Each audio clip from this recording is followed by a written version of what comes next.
Gandhi did a lot of good for the world. He used nonviolence to free his people from British colonial rule. Gandhi was a good guy. Our problem with Mahatma Gandhi isn't the Gandhi part. That just means grosser. It's the Mahatma part that bothers us. Mahatma means sage or saint, which is how people think of him nowadays.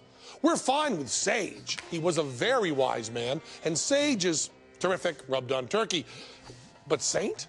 Saint implies an information source beyond even Google. I had a wonderful relationship with him. Arun Gandhi, grandson of Mahatma Gandhi. Yep, we actually pestered Gandhi's grandson to answer our questions. It's amazing what a couple of Emmy nominations and a FTD tickler bouquet can get you. I think that he was a very sincere person. He was a very committed person. He was a very humble person. Sincere, committed, even humble. We'll give you all that. But Mahatma? Now this guy's got quite a different take. Hey, wasn't he one of the bad guys in the second Indiana Jones movie? Colonel G.B. Singh, author of Gandhi Behind the Mask of Divinity. Guess not.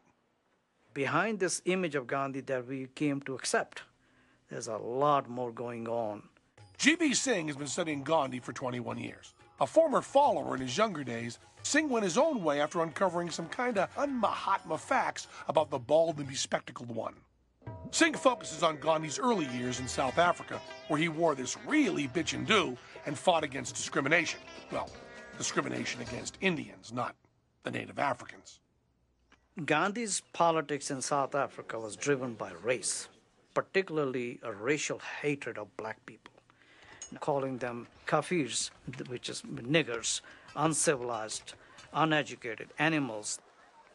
Now, before we rip Gandhi a new asshole for being racist, and he was, let us not get too fucking holier than thou.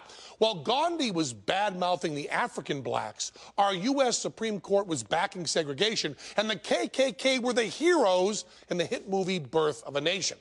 So sure as fuck, we are not saying any of us Americans were holier than Gandhi. But listen to what Gandhi said about blacks in Africa. Now, Teller and I don't even want to be on camera during this. Teller, get our little Gandhi puppet. The Kafir's sole ambition is to collect a certain number of cattle to buy a wife with, and then pass his life in indolence and nakedness. They are loafers, a species of humanity almost unknown among the idiots. Okay, so my bullshit Indian accent is pretty fucking racist, but did you hear those words? He's telling everyone, no, do not mistake the Indians for the niggers. He did not want to be with them. He did not like their food. He did not like their behaviors. He just had nothing to do with them. But I was very careful to make my own position very clear. He sure did. Gandhi started a newspaper, Indian Opinion, in which he laid out his racial beliefs in 4 languages. Gandhi had written at least 16 columns in that newspaper, inciting the Indians to go after blacks. I don't agree that grandfather was a racist. You know, he was living in a different era, in different circumstances than we are living now. That's true. He was living in a time when racism was the norm, so Gandhi was normal and pretty clearly not a saint.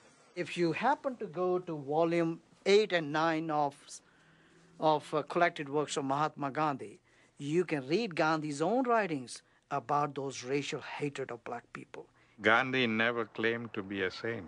He said he had all the weaknesses of an ordinary person, and one of the weaknesses was sexual. Sex? Who's talking about sex? But hey, if you want to go there...